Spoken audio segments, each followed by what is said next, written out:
Life is a river that never stops flowing. The waters that touched your feet a moment ago are gone, replaced by new currents. This is the essence of impermanence, what Buddhists call Anicca. Everything changes, nothing remains fixed.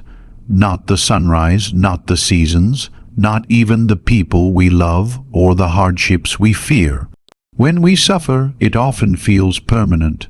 A heartbreak may feel endless, a failure may seem final, a loss might feel unbearable.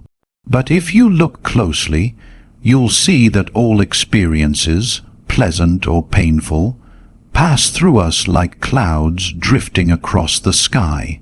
The Buddha taught that suffering becomes heavier when we cling to what is always changing.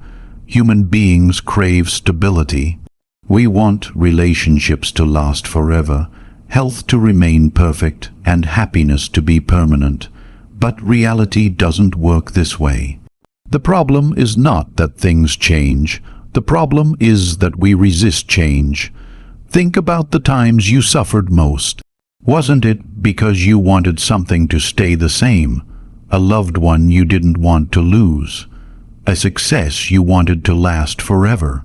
In all cases, suffering deepens when we deny impermanence. Yet, at first, impermanence may feel frightening. If nothing lasts, then where do we find security? But look closer, and you'll see that impermanence is not only a cause of loss, it is also the source of hope. If sadness were permanent, you would never feel joy again. If loneliness were eternal, connection would be impossible. Your pain is temporary, your challenges are temporary. Even the storm inside your heart will eventually give way to calm skies. There is an old story of a king who searched for a phrase that would be true in every situation. He was given the words, "This too shall pass." This is the comfort of impermanence.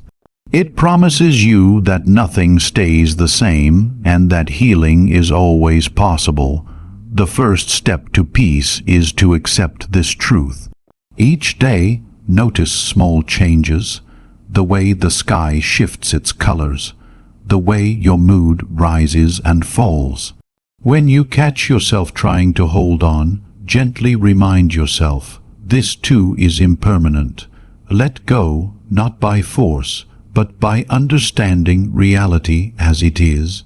When you know something won't last forever, you begin to appreciate it more deeply. Impermanence makes the present moment precious. Imagine holding a handful of sand tightly. The harder you squeeze, the faster it slips away. This is how clinging works. But if you open your hand, the sand rests gently in your palm. You can enjoy it without fear of losing it. The same is true with life. When you accept impermanence, you stop fighting against the current. Instead, you float with it. Peace comes not from controlling change, but from flowing with it. To navigate this river of change, we need an anchor. That anchor is found in the present moment through the practice of mindfulness, or sati. In the whirlwind of life, our minds often drift between the past and the future. We replay memories, regrets, and mistakes of yesterday. Or we project fears, worries, and desires into tomorrow. Very rarely do we rest in the only place where life truly exists, the now. When we suffer, it's often not the event itself, but the stories we tell ourselves about it. If someone hurts us, we replay the pain over and over. If we fail, we imagine endless consequences. The mind becomes a restless monkey, jumping from branch to branch, never resting. The Buddha compared an untrained mind to a wild elephant, dangerous, uncontrollable, and destructive. But through mindfulness, we can tame the elephant. Mindfulness is not simply being aware. It is a deep, gentle, non-judge, mental awareness of the present. It is noticing your breath, your body, your emotions, and your thoughts without clinging to them or pushing them away. For example, if you feel sadness, mindfulness does not mean ignoring it or drowning in it. It means observing. Sadness is here. Just noticing, just being present, and like all emotions, when observed with awareness, it rises, stays for a while, and eventually passes. The simplest and most powerful tool of mindfulness is the breath. Your breath is always here, always now. When anxiety rises, you can gently bring your attention to your breathing. This simple awareness can calm storms of thought. The Buddha taught mindfulness of breathing as a central meditation practice. When you follow the breath, you tether your restless mind to the present. Over time, the mind learns to rest. This practice transforms suffering into wisdom by showing us that everything is temporary and that we are not defined by our passing thoughts or emotions. You can practice this anywhere, walk and feel each step, eat and taste each bite, listen to someone without planning your response. These small acts of presence build a foundation of calm. One day, a disciple asked the Buddha, "Master, what is the essence of your teaching?" The Buddha replied, "When walking, walk. When eating, eat. When sitting, sit. Do not be elsewhere." Most of us live elsewhere. We eat while scrolling on our phones, walk while worrying about tomorrow. The Buddha reminds us that peace is found in being fully present with whatever we are doing. Imagine carrying a heavy box all day without noticing it. It exhausts you. But if you stop, look at it, and place it down mindfully, the burden is lifted. Mindfulness works the same way with emotional pain. Instead of unconsciously carrying anger or fear, you pause and observe, "I am angry, I am afraid." By simply naming and noticing, you create space. That space is the beginning of healing. When the world outside feels chaotic, mindfulness becomes your refuge. It allows you to touch the calm within while the world outside trembles. As mindfulness creates space, it reveals the root of our suffering, attachment, or tanha. We cling tightly to people, possessions, ideas, and outcomes, believing they will bring us lasting happiness. Yet, the more we hold on, the more we fear losing, and the deeper we suffer when change arrives. We suffer not only when we lose what we want, but also when we fear losing it, or when reality doesn't match our expectations. If we are attached to praise, criticism destroys us. If we are attached to wealth, loss terrifies us. Attachment chains our happiness to circumstances we cannot control.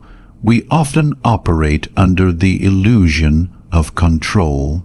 We tell ourselves, "If I hold on tightly enough, I won't lose it." But people leave, bodies age, success fades. Trying to control the uncontrollable is like trying to hold back the tide with your hands. The waves will come. The question is whether you will flow with that change or fight against it. Letting go does not mean giving up.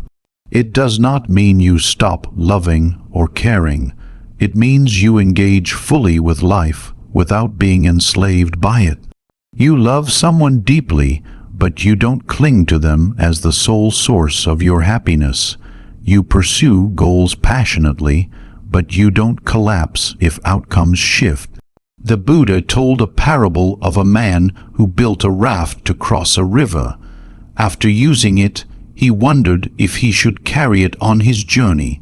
The wise person uses the raft when needed but leaves it behind when it no longer serves. This is how we must approach life. Relationships, possessions, ideas, all can serve us like a raft, but if we cling to them when it is time to let go, they become burdens. When you release attachment, you discover a lightness of being. You no longer fear losing what you have because you understand it was never yours to keep. This freedom doesn't numb you, it deepens your ability to love. When you are not attached, you love people for who they are, not for how they serve your needs. You appreciate moments for their beauty, not for how long they last. This process of letting go naturally opens the heart to compassion, or karuna. In times of difficulty, when life feels heavy, we often turn inward and close ourselves off. Pain makes us defensive, fear makes us guarded.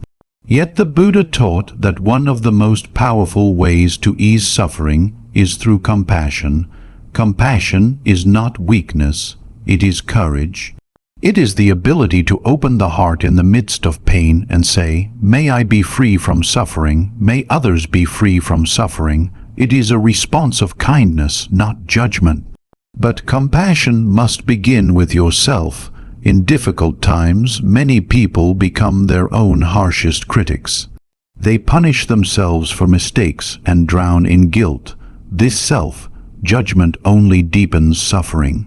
Self-compassion means treating yourself as you would a dear friend, with patience, gentleness, and forgiveness.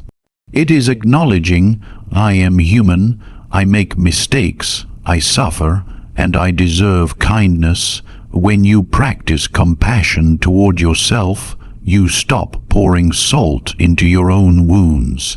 From this place of self-care, you can then extend compassion outward. When we suffer, we sometimes become blind to the suffering of others.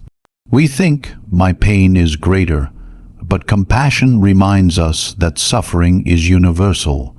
Everyone you meet carries hidden struggles. When you shift your focus outward, you realize you are not alone. Your suffering is no longer isolating. It becomes a bridge that connects you to others. There is a story of the Buddha and a grieving mother, Kisegotami. Her child had died and she was consumed with sorrow. She begged the Buddha to bring her child back. The Buddha told her to bring him a mustard seed from a house that had never known death. She went from home to home, but every family had known loss. As she listened to their stories, her heart softened with compassion, and in that connection, her own grief began to heal. This is the power of compassion. It transforms bitterness into healing and loneliness into connection. It takes courage to respond with kindness when the world offers cruelty. It takes strength to forgive when bitterness feels easier. Compassion is the antidote to suffering, the bridge to peace. To guide us in cultivating this compassionate and mindful life, the Buddha offered a practical path, the Noble Eightfold Path. When life becomes difficult, we can feel lost, like travelers in a storm without a compass. This path provides the direction. At its heart are right view and right action. Right view, or samadit, is the ability to see reality as it truly is, not as we wish it to be. It is the wisdom of understanding impermanence, the nature of suffering, and the interconnectedness of all things. When we lack right view, we misinterpret life. We may believe happiness comes from endless possessions, or that our struggles are permanent. Such views create confusion and despair. Right view corrects this. It helps us see that hardship is not a sign of failure, but a shared human experience. It reminds us that our actions have consequences, and that what we think, say, and do shapes our future. A story tells of a farmer who complained to the Buddha about his endless problems. The Buddha replied, "You will always have 83 problems. Sometimes one will improve, but another will appear. This is the nature of life." The farmer asked, "Then what's the point of your teaching?" The Buddha said, "My teaching will not remove your 83 problems, but it can free you from the 84th problem, the belief that you should not have problems. This is right view." Right action, or Samma Kamanta, flows naturally from this wisdom. It is about living with integrity, kindness, and responsibility, even in hard times. The Buddha emphasized three aspects: do not harm living beings, do not take what is not given, and do not misuse sexuality.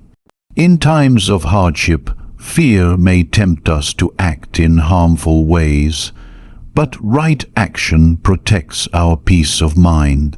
Acting unethically may bring short-term relief, but it creates long-term suffering. Right action is like planting seeds of peace. When you act with honesty and respect, you cultivate harmony within yourself and in the world. Together, right view and right action bring alignment. You realize that while you cannot control what happens, you can always control how you respond, and that response, rooted in wisdom and integrity, creates freedom. The practice that stabilizes this entire path, that allows us to integrate this wisdom into our very being, is meditation or samadhi. When storms of life surround us, we often look for peace outside ourselves. But the Buddha reminded us that true peace is cultivated within. Meditation is not about escaping reality or forcing the mind to be blank. It is about learning to sit quietly with ourselves, to observe our thoughts without judgment, and to uncover the deep well of calm that already exists within. When we suffer, the mind becomes restless, thoughts race and multiply, creating more pain. Meditation is the antidote. It teaches us to step back from the storm, to breathe, and to see clearly. Instead of being tossed around by fear, we learn to rest in the present moment. The Buddha said, "The mind is everything. What you think, you become." A meditation purifies the mind, training it to respond with wisdom instead of reactivity. True meditation is about facing reality with courage. When you sit quietly, your fears and sorrows may rise to the surface. Instead of running away, you learn to observe them with compassion. It is like watching clouds pass across the sky. The clouds may be dark, but you realize they are not permanent. Behind them, the sky. Your true nature remains vast and unshaken. A monk was once asked, "What have you gained from meditation?" He replied, "Nothing, but let me tell you what I have lost: anger, anxiety, depression, insecurity, and fear of old age and death." Meditation does not give you something new. It helps you release what weighs you down. It reveals the peace that was already within you. You don't need a monastery to meditate. The Buddha encouraged mindfulness in everyday activities. Washing dishes, walking, eating, all can become meditation if done with full awareness. Through these practices, meditation becomes not just a moment of silence, but a way of life. It brings clarity, emotional balance, and inner strength. In Buddhism, meditation is described as a refuge, a sanctuary within your own heart. When life becomes overwhelming, you can always return to this refuge. No one can take it from you. The Buddha said, "Peace comes from within. Do not seek it without." This peace is stable, unshakable, like the deep ocean beneath surface waves. All of this wisdom culminates in a profound and liberating realization: the doctrine of non-self, or Anatta. When we face hardship, a great source of suffering is the voice of the ego. It whispers, "Why me? I am broken. I am a failure." Buddhism offers a radical teaching to liberate us from this trap. The Buddha taught that what we call I, or me, is not a solid, unchanging self. Instead, it is a collection of ever-changing processes: body, feelings, perceptions, thoughts, and consciousness. Like a river, they flow continuously, but there is no permanent thing behind them. Just as a rainbow exists because of conditions like sunlight and rain, the self exists only as a process, not as a fixed entity. This teaching is meant to free us. If there is no solid self, then the stories we tell ourselves, "I am a failure, I am unworthy," lose their power. When life gets difficult, our ego tightens. We cling to identities. "I am the victim." This makes suffering heavier. But when we understand non-self, we realize our pain is real, but it does not define who we are. Imagine holding a burning coal. If you believe it is part of you, you cannot let go. But if you see it is separate, you release it. Non-self gives us the strength to release the burning coal of a false identity. The ego loves control. It wants the world to match its desires, but through non-self, we see that life is a web of causes and conditions beyond one person's control. This is liberating. When we stop demanding control, we discover acceptance. A Zen story tells of a master overflowing a visitor's teacup. "It's full already," the guest exclaimed. The master replied, "Like this cup, you are full of yourself. How can you taste true peace unless you first empty yourself?" Non-self is the practice of emptying the cup. When we let go of ego, we create space for wisdom and compassion. At first, non-self may sound like weakness, but consider a wave in the ocean. If the wave believes it is separate, it fears crashing. But when it realizes it is the ocean, it finds peace. In the same way, when we let go of ego, we discover we are part of something much larger, life itself. Strength comes not from protecting a fragile self, but from aligning with the boundless flow of existence. We can practice this by observing thoughts without owning them. Instead of "I am anxious," try "anxiety is present." We can reflect on our interconnection. Our food comes from farmers, rain, and sun. Our lives are sustained by countless beings. This softens the ego. When ego dissolves, compassion arises. We see that others suffer just as we do, and the barriers between me and you begin to fade. For many, the idea of no self feels threatening, but what remains is freedom and peace. It is like loosening a tight fist. It feels strange at first, but then comes relief. Non-self helps us forgive. When someone hurts us, we think, "They did this to me." But if we see deeply, we realize they acted from their own ignorance and suffering. This doesn't excuse harm, but it frees us from carrying the burden of hatred. When you understand non-self, you can respond to life's difficulties with balance, not panic. You realize you are not your pain, your failures, or your fears. You are the awareness that witnesses it all vast, spacious, and free. This is the integrated wisdom the Buddha offered. To see the truth of change, to anchor ourselves in the present, to release what binds us, to respond with compassion, to live with integrity, to calm our minds, and to realize our boundless nature. It is a path not away from life, but directly into its heart, to find a peace that is not dependent on calm waters, but unshakable and true. No matter how rough the sea,